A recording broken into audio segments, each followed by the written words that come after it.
My parents had a lavish party with my twin brother on our birthday and ignored all calls the whole day. But they did not know I had planned a surprise for them. I 25M never thought I'd be writing this, but here I am, still reeling from what happened on our birthday last week. My twin brother and I have always had a complicated relationship, but what went down recently has left me questioning everything I thought I knew about my family. Growing up, we were never the picture-perfect twins you see in movies. We're fraternal, and our differences extend far beyond our looks. He was always the golden child, charming, outgoing, and seemingly effortless in everything he did. I, on the other hand, was quieter, more reserved, and had to work twice as hard for half the recognition. Our parents never explicitly favored him, but it was always there, just beneath the surface. The proud glances, the extra praise, the way they'd light up when he entered a room. Don't get me wrong, they loved me too, but it was different. I learned to live with it, to carve out my own path and find validation elsewhere. As we grew older, the gap between us only widened. He went into finance, quickly climbing the corporate ladder, while I pursued a career in social work. Our lives diverged, but we still made an effort to stay connected, especially on our birthday. This year, I had big plans. I'd been saving up for months to throw a surprise party for our parents. It wasn't just any party. I'd arranged for relatives to fly in from out of state, rented a beautiful venue, and even hired their favorite local band. It was going to be my way of showing them how much I appreciated everything they'd done for us, despite our differences. I'd dropped hints for weeks, telling them to keep our birthday evening free. They seemed excited, asking questions that I skillfully deflected to maintain the surprise. Everything was set. Or so I thought. The day of our birthday arrived, and I woke up to a flurry of congratulatory messages from friends and extended family. But nothing from my parents or brother. I figured they were probably waiting to call later, so I didn't think much of it. As the day wore on, though, an uneasy feeling started to gnaw at me. I tried calling home, no answer. I texted my brother, nothing. By late afternoon, I was starting to panic. What if something had happened to them? That's when I saw it. A mutual friend had tagged my brother in a post on social media. My heart sank as I clicked on it. There they were, my parents and brother, all smiles at what looked like an extravagant party. The caption read, "Epic birthday bash for the golden boy." I felt like I'd been punched in the gut. They were celebrating without me. Not only that, but they'd completely ignored my calls and messages. The party I'd planned, the surprise I'd worked so hard on, none of it mattered. In a daze, I called the venue and the caterers, canceling everything. I couldn't bear the thought of facing all those people, explaining why the guests of honor weren't there. The embarrassment and hurt were overwhelming.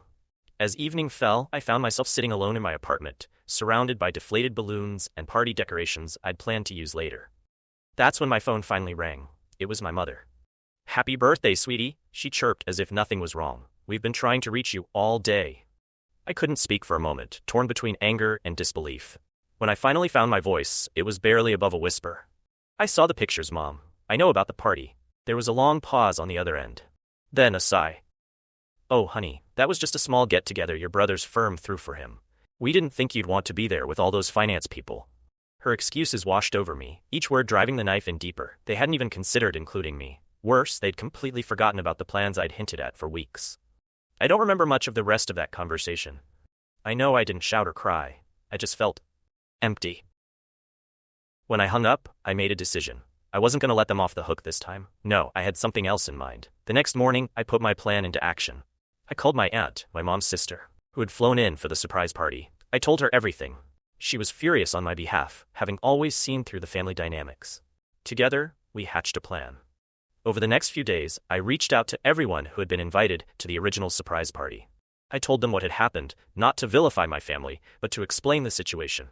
Then, I invited them to a different kind of gathering. A week after our birthday, I hosted a party. Not the lavish event I'd originally planned, but something more meaningful. It was a fundraiser for the youth center where I worked, showcasing the stories of the kids we'd helped over the years.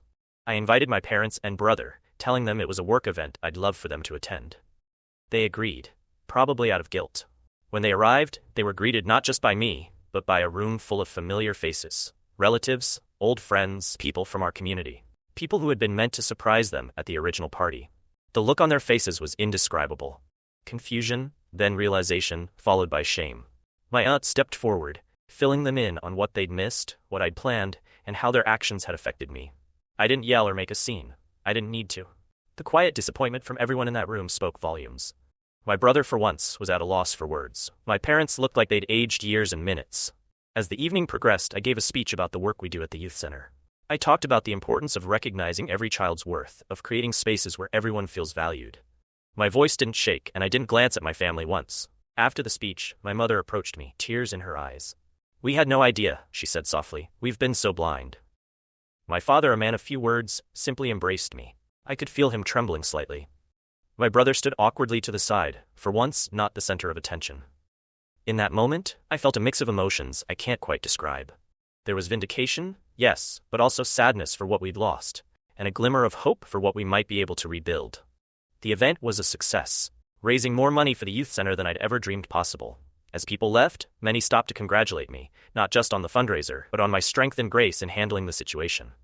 In the days that followed, my family and I had many long, difficult conversations. Years of unspoken feelings came to the surface. It wasn't easy, and there were moments when I wondered if it was worth it. But slowly, tentatively, we began to forge a new understanding. My brother, to his credit, seemed genuinely remorseful. He confessed that he'd always felt pressure to maintain his golden child image, and it had taken a toll on him too. We're not best friends overnight, but we're talking more openly than we have in years. My parents are making an effort to be more present, to see me for who I am, rather than who they expected me to be. It's a work in progress, but I see them trying, and that means something. As for me, I feel like a weight has been lifted. By standing up for myself, by turning hurt into something positive, I've found a strength I didn't know I had. The experience has also deepened my commitment to my work, reinforcing why I chose this path in the first place. I'm not naive enough to think everything's perfect now. We have years of ingrained behaviors to work through. But for the first time in a long time, I feel hopeful about our family's future. To anyone out there feeling overshadowed or undervalued by their family, know that you have worth, regardless of anyone else's perception. Sometimes, the most powerful thing you can do is to show them who you really are, on your own terms. This birthday may not have gone as I originally planned, but it turned out to be a turning point I never saw coming. Here's to new beginnings, to difficult conversations, and to the families we choose to build. Whether they're the ones we're born into, or the ones we create for ourselves. I don't know what next year's birthday will look like, but I do know this. Whatever happens, I'll be facing it as my authentic self, surrounded by people who truly see and value me. And really, that's the best gift I could ask for.